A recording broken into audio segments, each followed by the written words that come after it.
The sound of boots hitting the mess hall floor was as rhythmic as the ticking of a clock, echoing off the white tile and vibrating through the air. Abigail stood frozen in the middle of it all, a storm of uncertainty swirling around her, a quiet figure among dozens of Marines. A sharp voice cut through the silence. "This is a restricted area," the Marine captain said, his tone hard, unyielding. "Ma'am, you're in the wrong place." The words stung with more than just authority. They felt like an accusation. Why had he singled her out? What had she missed? Just a simple mistake? Or something more? The room held its breath as Captain Davis took a step forward, his shadow falling over her. "Where are you watching from right now?" Abigail Carter knew this place. She had walked these hallways more times than she could count, each step soaked in memories of her own history here, though those days were now long behind her. This wasn't a place she had to think about, not like the first time she'd stepped on a base as a Marine recruit, heart hammering in her chest. No, this was a mess hall, and for all the time she'd spent here in the past, today it felt different. The voices of Marines, all in varied shades of green and brown, echoed softly around her as she walked through the food line, carefully picking out her lunch. The faint smell of chicken, mashed potatoes, and salad filled the air, mingling with the underlying scent of sweat and military boots. It was a routine visit, a simple break from her civilian contractor duties, a moment to grab something to eat before heading back to her desk. But things had changed, and Abigail knew it the moment she stepped into the mess hall. She wasn't the same woman she used to be, and neither was the place. Her presence, unassuming in the quiet way she moved, seemed to rub against the fabric of what the Marines had come to expect. She was dressed simply in a blue shirt, jeans, and a light jacket. To most, it probably seemed like she was just another civilian guest, someone wandering through a military space they didn't quite belong in. But she knew better. Her years in the service had taught her how to move in spaces like this, how to make herself invisible. Except today, there was no invisibility. It started with a soft voice cutting through the hum of the room. "This is a restricted area, ma'am," the Marine captain said, his voice young and sharp. Abigail's gaze lifted from her tray, eyes moving slowly up to meet his. Captain Davis. He was tall, his uniform sharp enough to cut through the air. A Marine through and through. There was something about the way he stood, that absolute sense of authority, that made her instantly skeptical. He wasn't looking at her like he recognized her. He was looking at her as if she didn't belong. She hadn't done anything wrong. At least, she didn't think she had. But when she looked up at the captain, she could tell from the set of his jaw and the way his eyes scanned her that he saw only one thing. A civilian, a mother, a woman not meant to be where she was. His hand raised, palm flat, an official gesture to halt. "I'm sorry, Captain," she said, her voice even, almost too polite for the sting in her chest. "I was just trying to get a little closer to the parade deck. My son is graduating today." The words felt like an apology, though they shouldn't have been. She could already tell he didn't care. He nodded stiffly, but his eyes never softened. "The family viewing area is back there." He gestured vaguely behind her. "This path is for official personnel only." His words cut through her like a blade, dismissing her even as they claimed politeness. But it was his gaze that really told the story. He was already deciding who she was. He saw a woman in her 40s, blonde hair tied back, wearing civilian clothes. In his eyes, that was all she was. A civilian. Nothing more. He was already assuming the worst. Abigail gave him a polite smile, her voice never wavering. "Of course." She turned, knowing she'd walk back, but only because it was the easier path. The path that didn't involve confrontation. The path that kept things simple. Or at least, it should have been. But Captain Davis wasn't finished with her.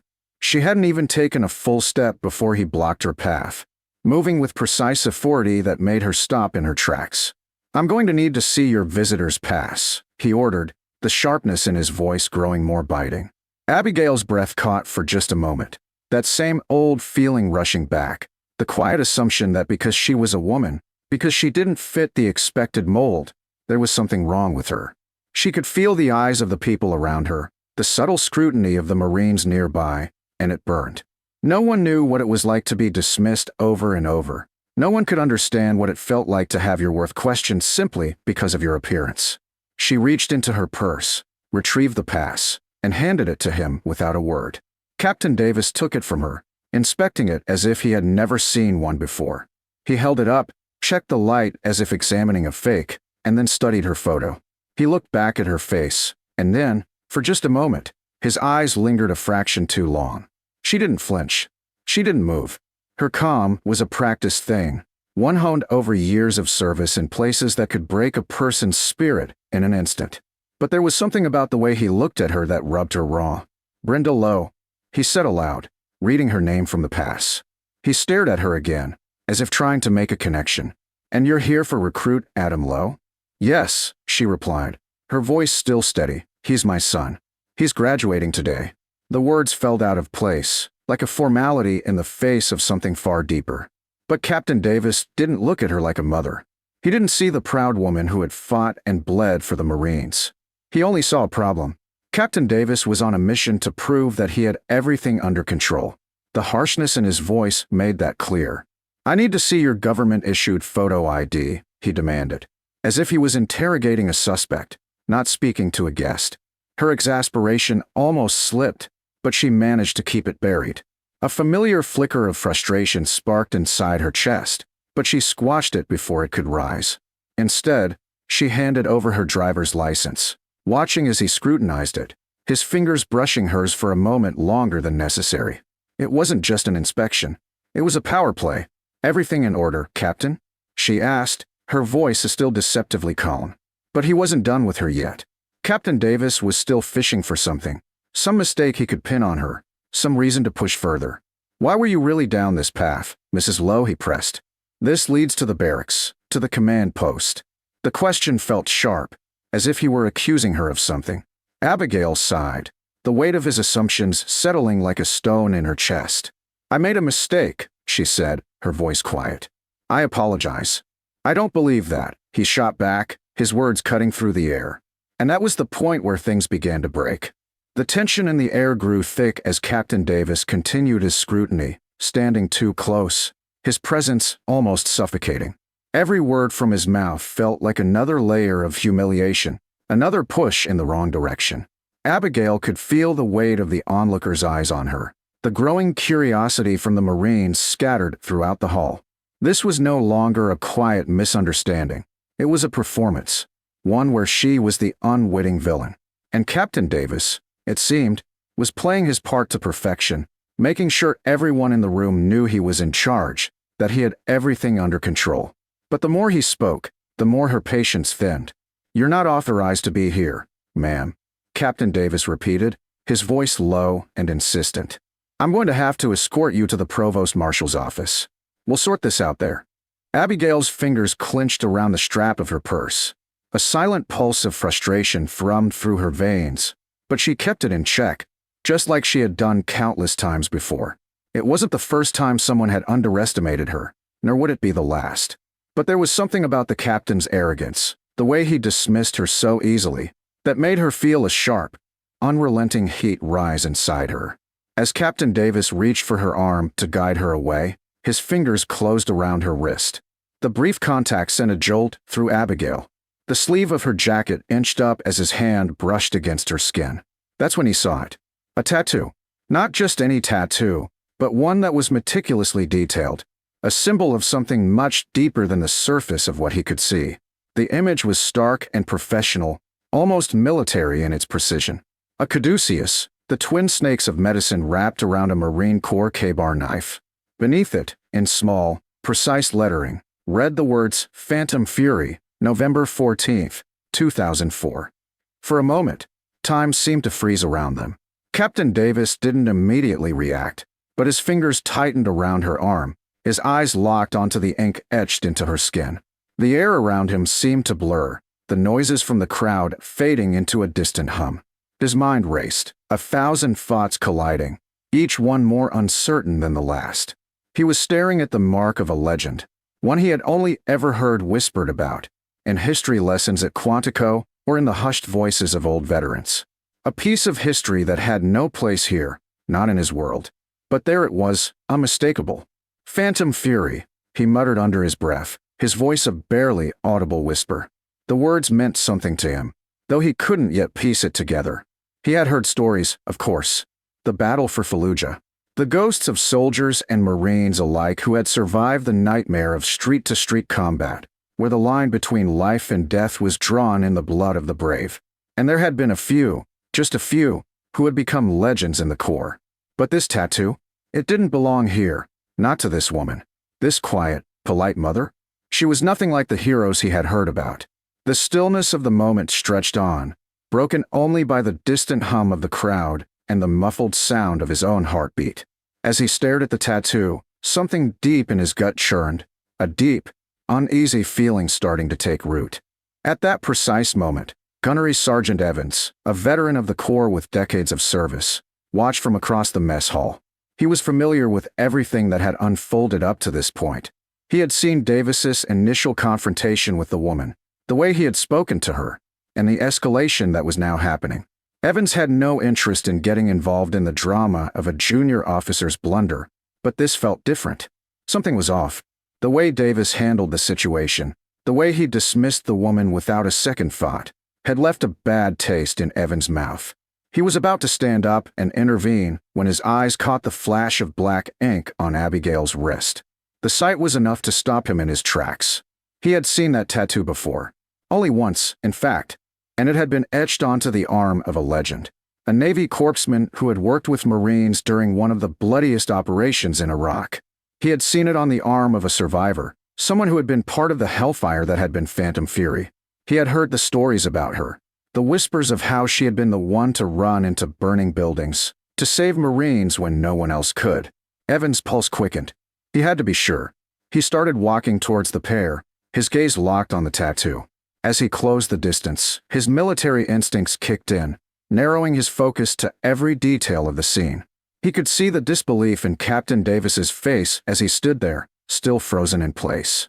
He could see Abigail, standing calm and unmoving, her gaze unwavering. And he knew, without a doubt, that this was the woman they had all been talking about. Davis. Evans called, his voice a low rumble, breaking the tension in the air. The young officer snapped to attention as soon as he heard the senior Marine's voice. "Gunny," Davis said, his voice faltering. He didn't know what to say next. Everything in him wanted to demand an explanation, but the fire that had once burned bright in his chest was now a cold, uncomfortable chill.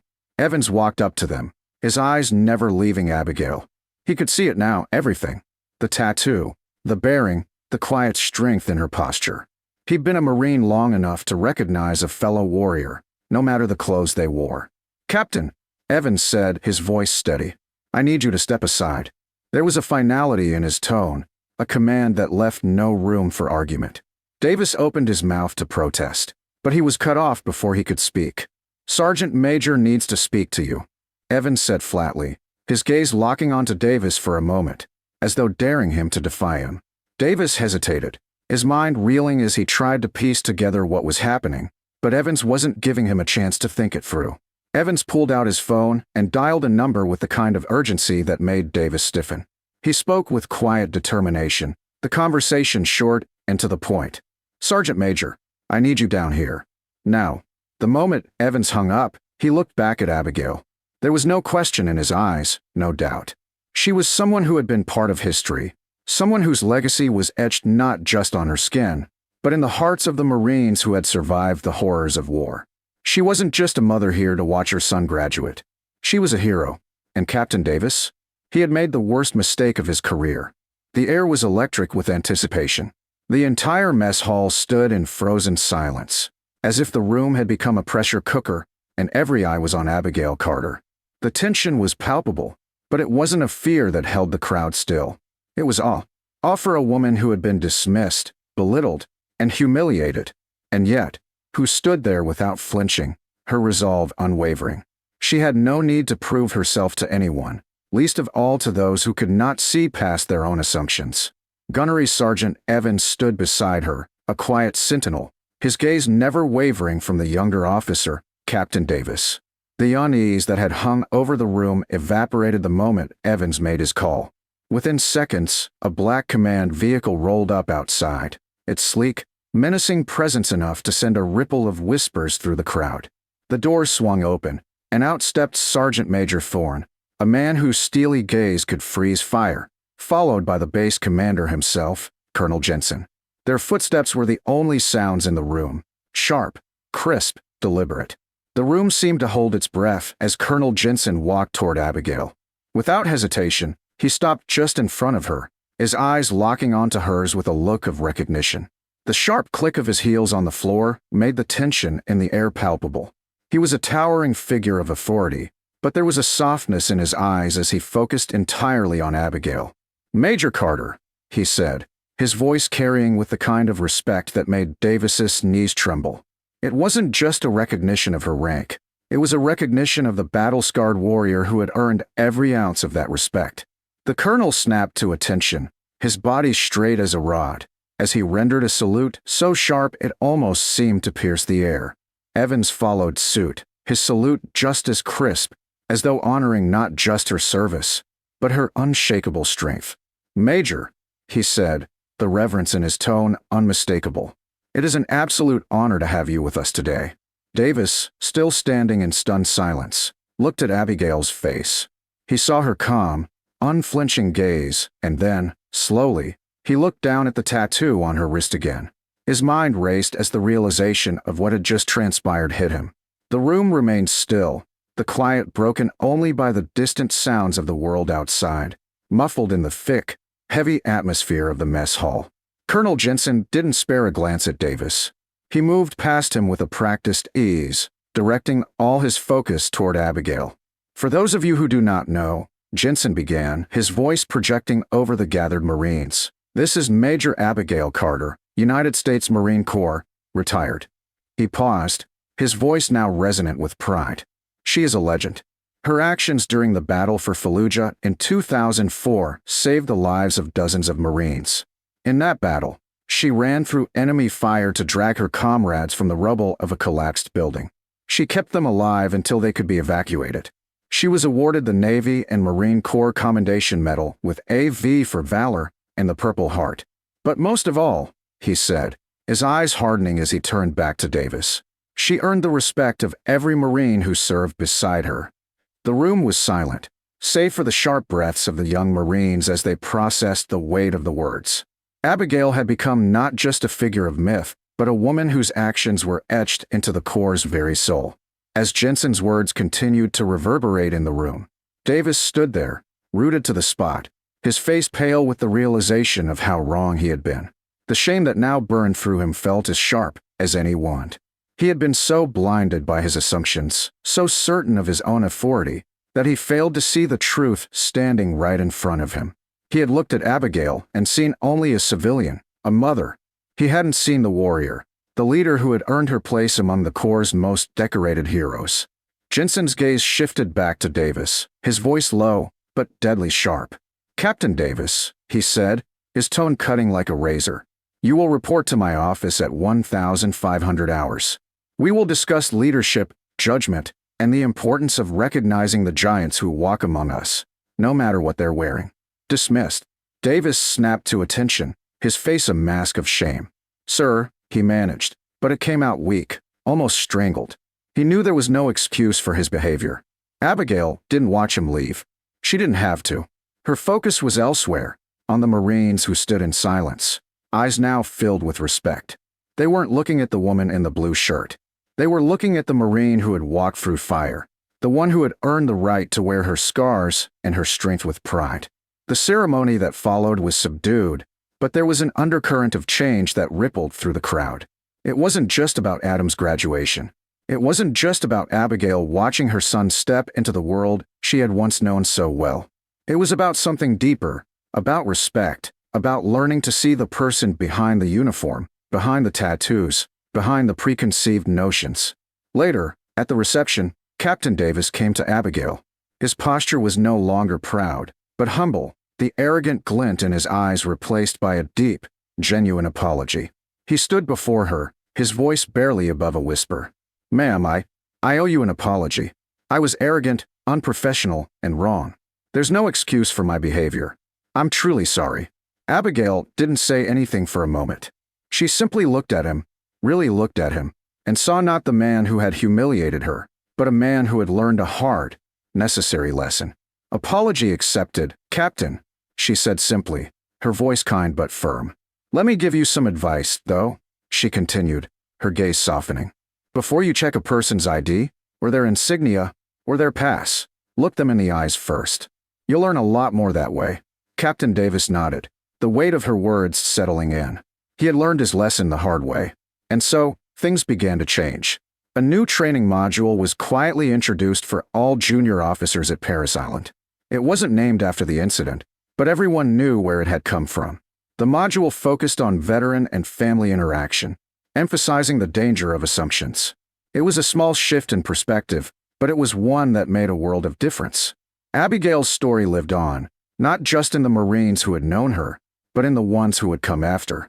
Her legacy, unspoken but undeniably present, was a quiet reminder of the importance of looking deeper, seeing beyond the surface, and recognizing true strength, not by the clothes someone wore, but by the scars they carried, the courage they displayed, and the lives they had touched. And as for Captain Davis, his career took a turn. He wasn't cast aside, but given the chance to grow, to learn, and to carry the lessons he had learned from that day into his future as a Marine, one who would never again mistake authority for respect.